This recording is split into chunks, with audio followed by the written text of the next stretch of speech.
Davion Murphy, the last piece of the puzzle in the murder of Julio Foolio, turned out to be not much of a mastermind after all. The guy had been on the run for months, evading not just local cops, but the FBI and every other law enforcement agency that had been hot on his tail. Yet, instead of being smart enough to stay hidden, he stayed right where the heat was: Jacksonville, Florida. It's almost laughable.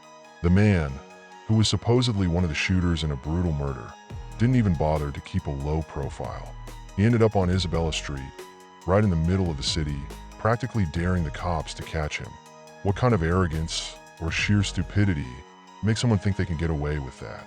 It's like he was too high on whatever nonsense weed he was smoking, or maybe he was just too dumb to realize the noose was tightening around him.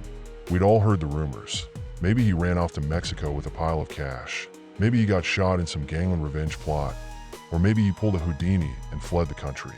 Nah, this idiot was still in the same damn city, acting like the authorities wouldn't eventually find him. Loose cigarettes and Italian beef sandwiches from the same corner store. If that's not the definition of getting too comfortable, I don't know what is. But as we all know, it's never long before someone talks. The whispers about betrayal were almost inevitable. Someone snitched, and it wasn't long before the cops got the tip-off they needed. Whether it was a family member, an informant, or someone just hearing through the grapevine, the walls finally closed in on him. And now the theories start flying. Maybe it was Lacey Andrew, the girl tangled up in the case, who spilled the beans. She had her own legal mess to deal with. So maybe she figured out that flipping on Davion would get her a better deal. Wouldn't surprise anyone at this point. But let's be real, everyone in Jacksonville knew exactly who he was.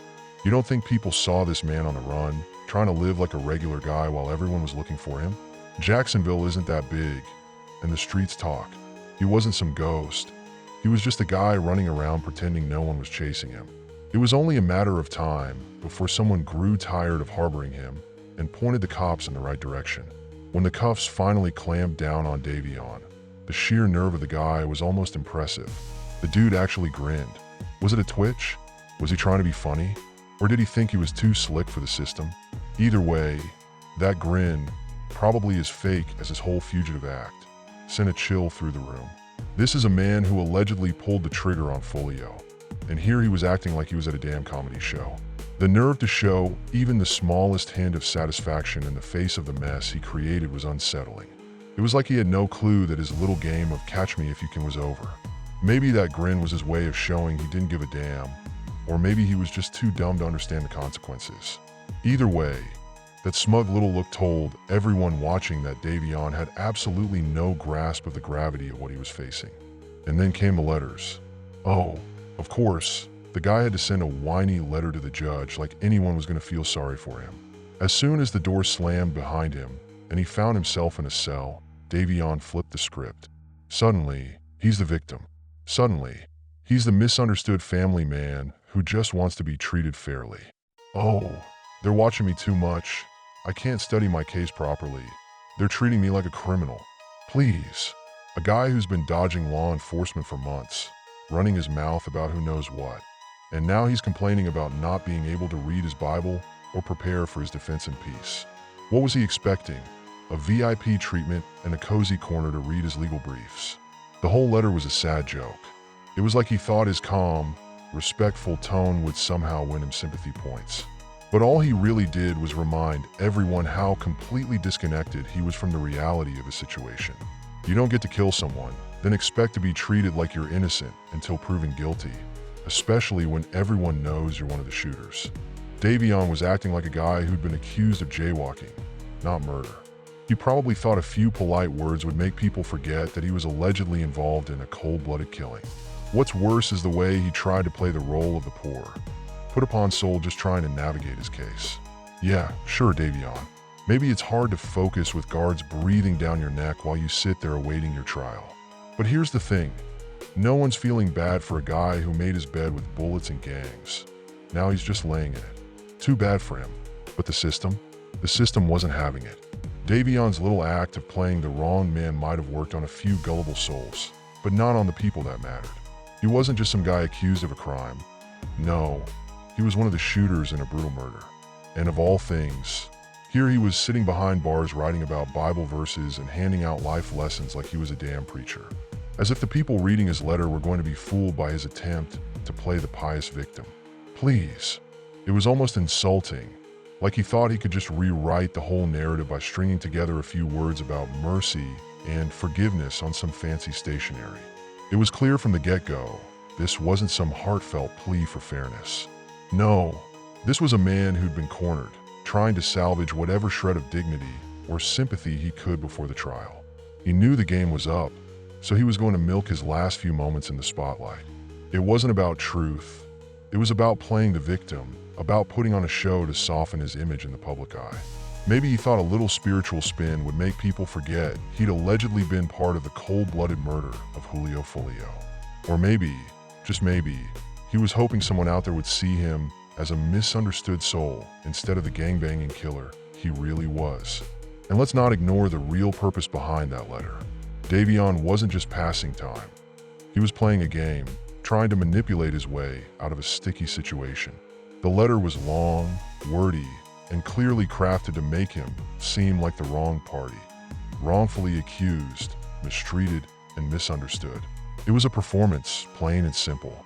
A desperate attempt to make people forget he was the man who allegedly fired that fatal shot, the man who had been on the run for months, evading justice at every turn. That letter wasn't a cry for fairness. It was a pathetic attempt to keep the narrative in his favor for just a little while longer. But now, the show's over. Davion Murphy, the guy who thought he could outsmart the system and dodge a bullet, is finally facing the consequences of his actions. The same man who used to walk the streets of Jacksonville like a ghost, hiding in plain sight, now has a very real date with the justice system. His future? The death penalty is a very real possibility for him. His little grin, the one he flashed when he was arrested, wasn't a sign of confidence. It was probably a last-ditch effort to cover up the fear gnawing at him. Because deep down, he knows that his game is over.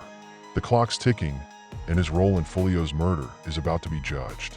The curtain has come down on Davion Murphy's little performance. And this time, there's no one left to applaud. What we learned? Simple.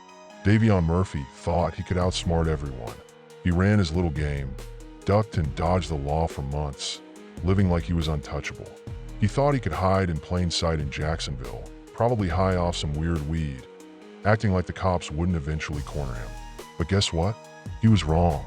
Eventually, somebody snitched, someone sick of playing along with his stupid little charade. And when they caught him, instead of showing any real remorse, he flashed a grin like he was still in control, like the law didn't have a hold on him. That alone tells you everything you need to know about this guy's arrogance. Then came the letter. What a joke. He tried to rewrite his story like a Hollywood script, painting himself as the poor, misunderstood family man, writing Bible verses and handing out life advice to inmates. As if anyone's buying that garbage. The only thing Davion was trying to sell was a pity party, hoping the system would soften up. But the truth is, nobody's fooled. He's still the guy who pulled the trigger on Foolio and thought he could just walk away without facing the consequences. In the end, what we learned is that Davion is nothing but another cocky, arrogant fool who thought he could cheat the system. But in the end, the system caught up with him. The smile, the letter, just desperate attempts to distract from the cold truth. Now his fate's sealed. The last chapter of Foolio's murder is finally being written, and Davion's role in it is about to catch up with him, no matter how many Bible verses he throws around. That concludes today's video.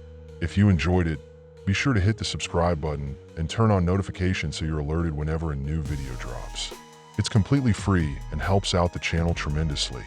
Thanks for watching, and I'll see you in the next one.